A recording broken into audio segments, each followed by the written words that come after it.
Today is a WRAL weather alert day. We have rain all across our viewing area. I'll show you when it will finally move out. Plus, convention center fire. Y'all, the convention center is on fire right now. This is wild. We're going to have live team coverage with where the investigation is now and how this could affect events downtown. And cell phone restriction changes. Wake County School Board members are set to vote on tighter restrictions when it comes to how your kids use phones in the classroom. The other tech included in the changes. There's a lot going on this Tuesday morning. Do not pull the covers over your head, even though you're tempted because of all that rain outside. Today is a WRAL weather alert day. It's making for a messy morning commute. I'm Renee Chu. I'm Chris Levingood. If you're going to pull anything over your head, an umbrella might be a good idea for there today because it is a weather alert day. The hood of your coat. Exactly. We have Elizabeth Gardner tracking that next weather maker, and a lot going on in that map there. Yeah, grab a big warm cup of coffee, whatever you need to deal with this day, because it is not going to be pleasant. We're looking at rain spread all across our viewing area, and it's not going anywhere anytime soon. We're on the cold side of that front that's closer to the coast, and that's not going to change today either. So raining everywhere. It may pick up in intensity a little bit closer to 7 to 9 o'clock this morning, but pretty much 100% all the way up until around 1 or 2 o'clock in the afternoon, and that's when it begins to taper off. And it's not just the rain, it's the temperatures that go along with it. Right now in downtown Raleigh, you can see the wet conditions, and it's 38 degrees. We have wind coming out of the north at 6 miles per hour, so there's actually a little bit of a wind chill also, which we'll check out in a few minutes. A couple of areas still south and east in the 40s, but mostly we're in the mid to upper 30s. So, I mean, it's just a rude start, rude and raw out there. Our temperature after lunchtime climbs into the upper 40s. So this is a way to plan your day on a WRAL weather alert day. Just expect it to be wet and messy this morning all the way through lunchtime, and then it begins to taper off later on. We do need the rain. I'll show you how much we could see. Ken? 6:01, Elizabeth. 3 things you should know as you get ready to head out the door this morning. A rainy morning commute throughout the morning, as Elizabeth just mentioned. Expect wet road conditions, but by all means, try to leave the house a little sooner than usual. With that in mind, we do have the WRAL Storm Tracker out on the roads this morning. Let's check in with Laura Levine, photographer Charles Bradley. You all are working your way around the Beltline in Wake County. What are you seeing right now? Again, right now we are on I-440 East here in Raleigh, giving you a live look at the roads this morning. You are looking at just a messy morning commute. You can see we have our windshield wipers going at a pretty steady pace, and a lot of water beginning to really pick up here on the roadways here. As you're traveling and heading out the door this morning, be sure to give yourself some extra time. Of course, when you're on the road, be sure to give yourself enough distance between the vehicle in front of you and your car. 6:02 here on your Tuesday morning. You can see traffic is pretty light, Ken, but I know you have an overall look at how the conditions are in the Triangle. And you said it right now, Laura. Traffic is very light this time of the morning. Right now, we're seeing very little to no delays on any of the major routes coming into the Raleigh-Wake County area, short of a 1-minute delay coming in from Wake Forest. And if you're coming in from Knightdale, just a 2-minute delay. We're here to let you know exactly what's going on. So if you're getting ready to head into your car, tune us in on the radio, 101.5 HD3. Ken, thank you. We are staying on top of that developing story in downtown Raleigh. Right now, firefighters are monitoring for hot spots after the Raleigh Convention Center caught fire. This is a live look at the Convention Center right now, and it's kind of hard to see because the shimmer wall is turned off. The fire sparked around 9:30 last night on the rooftop, and you can see video of the flames captured from our tower camera. 17 people were inside the convention center at the time. Thankfully, no one was hurt. And so we have team coverage this morning. Kelsey Coffey is digging into the impact that this fire could have on events happening later this week at the convention center. But let's go ahead and start with WRAL's Heidi Kirk live in downtown Raleigh this morning. Heidi, you just got an update from the city within what, the past 5 minutes or so? We did. Just within the last few minutes, we've learned that building inspectors will be here today to assess the extent of this damage. Now, I want to show you what we're looking at right now here behind me. There have been fire crews on scene all night long. In fact, we've been seeing fire trucks coming and going, switching out those crews so they can get a little bit of a rest here. Now, you'll see that ladder going all the way up to the roof of the building. That is where most of the damage was and where that fire sparked last night. And of course, it took a massive team effort to put this fire out. In fact, we've learned that there were 50 firefighters here on scene last night. You can see that here in some of this video that we're showing you right now. Lots of people here as those flames erupted. And we have been monitoring this scene since last night. We had a chance to speak with a division chief who kind of updated us on the latest here. He said it took a lot of teams to come in to put this fire out. Take a listen to what he had to say about it. They did a really good job getting to it, isolating it. We locate it, we confine it, we extinguish it. And that's what they did. And then everybody else stood by to us, get the resources in place to make that happen. Now, again, everyone's curious what exactly sparked this fire. At this point, we know that it was likely caused by a natural gas incident. But crews, again, will be here all day long, really assessing the damage and trying to figure out exactly what sparked this fire. But the highlights here is that there were no injuries reported, which is really important to note. We're going to continue sticking here on the ground, asking those questions and trying to figure out exactly what happened. Heidi Kirk, WRAL News, live in Raleigh. Now, overnight, Raleigh Mayor Janet Cowell sent WRAL a statement regarding the convention center fire. She says, quote, "First, given the intensity of the fire, glad no one was reported hurt. Grateful to the 50 firefighters who responded. Convention center is an important civic asset. I hope we can repair damage and have it back functioning normally as soon as possible. We'll all be at City Hall tomorrow and we'll get more information." As firefighters continue to monitor the scene, we are working to learn how the damage could affect events happening at the convention center this week. WRAL's Kelsey Coffey is live downtown for us with that part of our team coverage. And Kelsey, the Raleigh Convention Center hosts a number of events on any given week.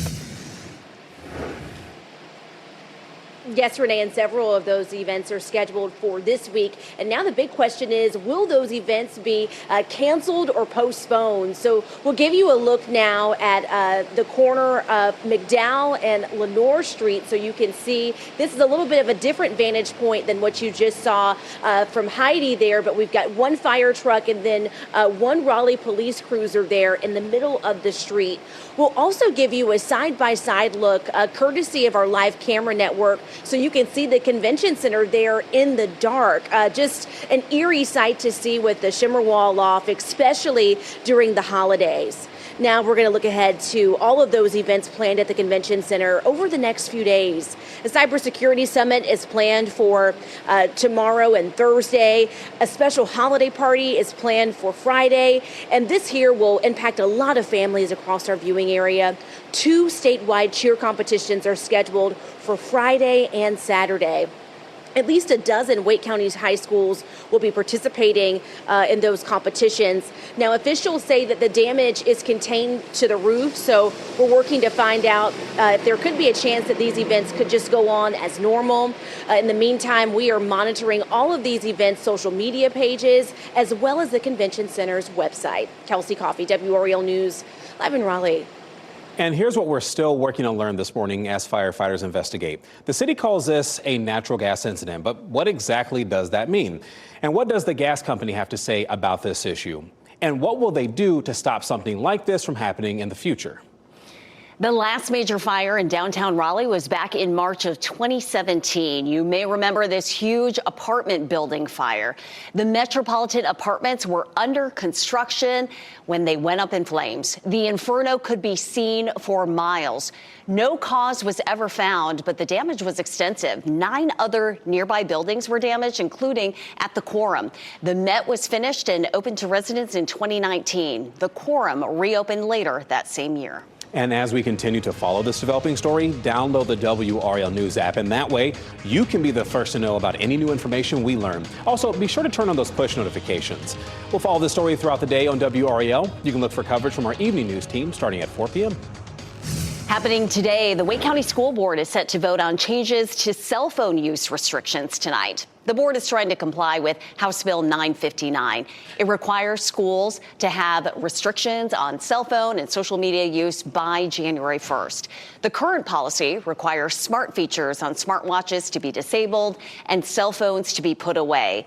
The vote would require cell phones to be turned off and smart glasses to be disabled in the classroom. The vote's happening this evening at 5:45. WRAL will listen in and monitor it. We'll let you know what's decided. Still to come, contract crisis. UNC Health and Cigna failed to reach a deal, leaving tens of thousands of patients in limbo. The choices they are now being forced to make. Plus, giving back after the holiday. Five on Your Side shares how you can make a difference today, Giving Tuesday, and what you need to know before you open your wallet. And heading out the door, you're going to run into the rain, and it stays with us all the way through lunchtime. It is also very chilly out there. We'll talk about how much rain we'll see before this moves out.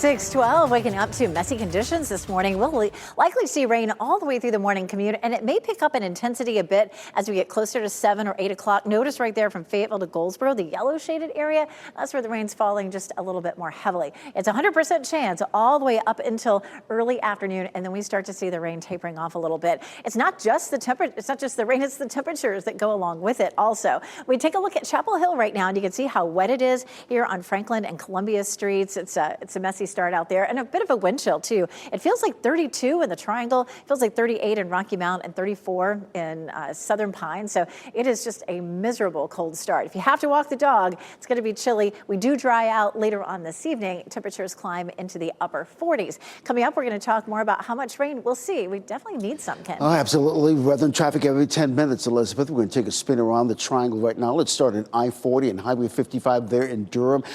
Traffic is beginning to pick up just a bit, but flowing nicely in all directions. Similarly, the southern loop of the Beltline here at Wake County, I-40 and Lake Wheeler Road, those are the westbound lanes moving away from us. But again, traffic is picking up, but flowing at a nice steady clip. And we're seeing very little to no delays on all of our major routes coming into the Raleigh-Wake County area, short of a couple of minutes coming in from Wake Forest and 1 minute if you're coming in from Knightdale. You're getting ready to head into the Cartoona Center on the radio, 101.5 HD3.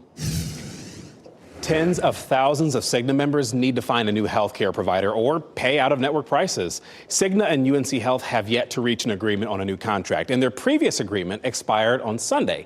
The two companies were negotiating for months, and UNC Health warned 65,000 patients who are covered by Cigna about this. Patients, such as Becky Pizzoni, are concerned about the future of their health care. She's had to decide whether to find a new provider or pay up to keep the doctor she trusts. It's going to cost me at least $4,000 more a year. I'm pretty concerned about that. You know, I could use that money for something else if I stay. Otherwise, it's just going to be the stress of finding somebody and getting established and transferring your records. And meanwhile, could somebody please renew my prescriptions? UNC Health and Cigna say they are still negotiating. Cigna says that it has, quote, offered to extend our current contract, end quote. Meanwhile, UNC said, quote, our goal remains a new agreement that's consistent with our relationship with other insurance plans and supports the high quality care that patients receive. And happening right now in the WRAL Live Center, a huge high fashion merger. The Prada Group has just announced this morning that they have officially purchased Versace in a $1.4 billion deal. This highly anticipated deal is expected to relaunch Versace's fortunes. Back in April of 2024, Prada announced it would acquire Versace from Capri Holdings, but that deal was called off due to a lack of financial resources and concerns about the deal's feasibility. Now, Prada still needs to finalize some financial agreements and sign some documents, and then the two brands can finally merge. Capri Holdings also owns Michael Kors and Jimmy Choo. The World Health Organization is now recommending GLP-1 drugs as a tool to manage obesity in adults. The recommendation is a shift from how the UN agency has historically approached obesity treatment. They say GLP-1 combined with a healthy diet, physical activity, and counseling can be an effective form of long-term treatment. Previous recommendations focused only on healthy diets and exercise. It is 6:16, and all of us are waking up to steady rain and parts some heavy downpours. And Elizabeth, this rain's going to be with us throughout the entire morning. There's no escaping it. This is a look at Capitol Boulevard, and it doesn't matter what part of the viewing area you're in, you're going to be dealing with this morning, really all the way up through lunchtime before it moves on out. We need the rain, but gosh, you know, when we get rain in December, it's usually just cold and miserable, and that's exactly what we'll end up seeing. So today is a WRAL weather alert day. We have rain in the forecast for the morning commute. We start to dry out mid to late afternoon. Should be dry for the evening commute. And the next thing that we're watching is a small chance for a wintry mix on Friday. We're talking about, but today's Tuesday. We've got several days to watch that, and a lot of things have to come together just right for that to happen. So we'll talk about that potential. Looking at rain all across the viewing area on dual Doppler 5000 radar. Those yellow shaded areas are where it's coming down a little bit more heavily from, say, Fayetteville up toward Goldsboro. This is a live look at Rocky Mount Mills, where it is very wet this morning, but tomorrow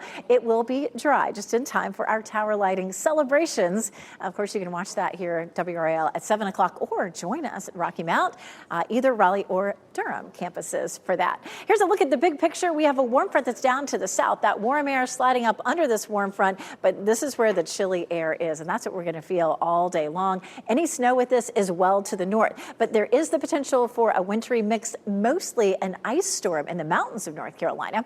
Notice as we get towards 7, 8 o'clock, you can see more of those patches of yellow and orange. That's where the precipitation may be heavier, but still not expecting that to cause any flooding problems. This is a winter weather advisory in effect for the mountains of North Carolina for freezing rain and ice, and then that stretches all the way up into the northeast. It'll be more snow there, but it doesn't look like a lot of snow for our mountains. How much rainfall are we likely to see? We need this good soaking. It'll be anywhere from around ½ an inch in the west to an inch in the east, and we certainly could use it. Wednesday and Thursday are both dry. Friday and Saturday are looking increasingly wet, and at the beginning of this system on Saturday, if 3 different pieces come together correctly, we could see a little bit of wintry precipitation in our northern counties.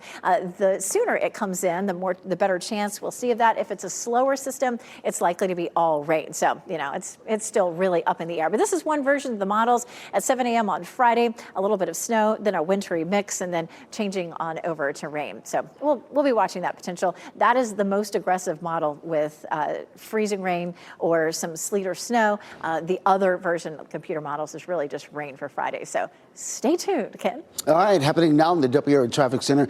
We're getting reports from our friends at Raleigh Wake 911 of a crash on I-440 westbound near Wade Avenue. It's supposedly a crash with injuries. We've got some calls in to figure out exactly what's going on. As soon as we put eyes on it, we'll let you know what's going on. But right now, I'm not seeing any delays in that particular area. That's southern loop of the Beltline, I-40 and Lake Wheeler Road. Those are the westbound lanes moving away from us. That still was taken just within the last few seconds or so. But very little to no delays on any of the major routes coming into the Raleigh-Wake County area. Sort of a couple of minutes if you're coming in from Wake Forest at this hour.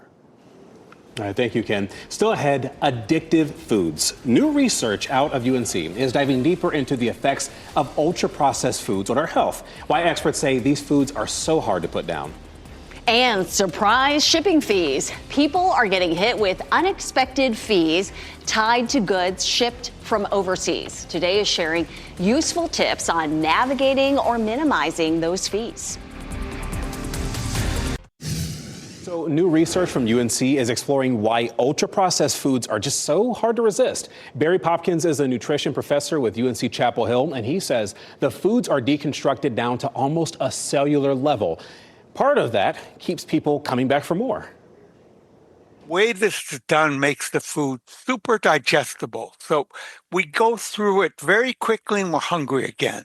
And that leads, along with the additives, to why psychologists are calling these addictive foods. The research also points to countries such as Chile, where food warning labels led to a 33% drop in sugar purchases. Experts say that the U.S. is falling behind other nations adopting similar policies. And a study this year by the CDC found more than half of the calories Americans eat come from ultra-processed foods. This What's Trending report, sponsored by Rug & Home. She has returned. Hilary Duff headed to Las Vegas. And Taylor Swift's new Eras Tour film trailer. Ken Smith is here now with What's Trending. So let's start with Taylor Swift, right? Dropping that first situation with the official trailer for the Eras Tour, the final show. The film features the Tortured Poets Department set. It was shot during the final show of the record-breaking Eras Tour. Now, it begins streaming December 12th exclusively on Disney+. Oh, and it all also with the film, the 6-episode docuseries, The End of an Era, goes along with that. This offers never-before-seen insight into what it took to create this phenomenon. And Sabrina Carpenter's in that, Ed Sheeran, Florence Welch, Gracie Abrams, and some guy named Travis Kelce. And I'm all about some Ed Sheeran. Good deal. Hey, pop singer Hilary Duff heading to Vegas. She will perform at the Venetian Resort for 3 nights during Valentine's Day weekend. This will be the first time she will be headlining a show in more than a decade. The shows will be part of her 2026 tour titled Small Rooms, Big Nerves. You can tell it's been a while because the B-roll we had to go back and like it wasn't exactly was it 16:4, but it just shows you how long it's been. She's performed, and she's also planning to make stops in London, Toronto, Brooklyn, and her tour will coincide with the release of her new album. That's great. Luck or Something on February 20th. You could say she's in a new era. Absolutely. Ken, thank you. More holiday events to fill your cup. The Franklinton Christmas Parade returns this Thursday. There will be festive floats and community organizations marching down Main Street. The event starts at 7 p.m. It's a night parade. The town lit its Christmas tree on Saturday. Make sure to stop by and see it. It is lovely. And don't forget, before that, you can get into the holiday spirit with a 67-year-old WRAL tradition this week. Our WRAL Tower Lighting Special is tomorrow, December 3rd at 7 p.m. We are going to light the towers. We are going to have the live entertainment from Rocky Mountain, Durham, and right here in Raleigh. So, with all that excitement, we hope you'll join us. Then stick around after the WRAL Tower lighting for Christmas in Rockefeller Center. Crews removed the scaffolding around the tree a couple of days ago to prepare for tomorrow's event. Watch Christmas in Rockefeller Center, hosted by Reba McEntire, Wednesday night after the WRAL Tower lighting. Ahead at 6:30, Convention Center fire. We have live team coverage with where that investigation now stands in Raleigh and how this could affect events at the center this week. Plus, cell phone restrictions vote. Wake County School Board members set to decide on tighter restrictions for phones in the classroom. The other tech included in the changes. And it's messy everywhere you go on this WRAL Weather Alert Day. Here's a live look at Goldsboro with the rain pouring down. We'll show you how it will affect your morning commute.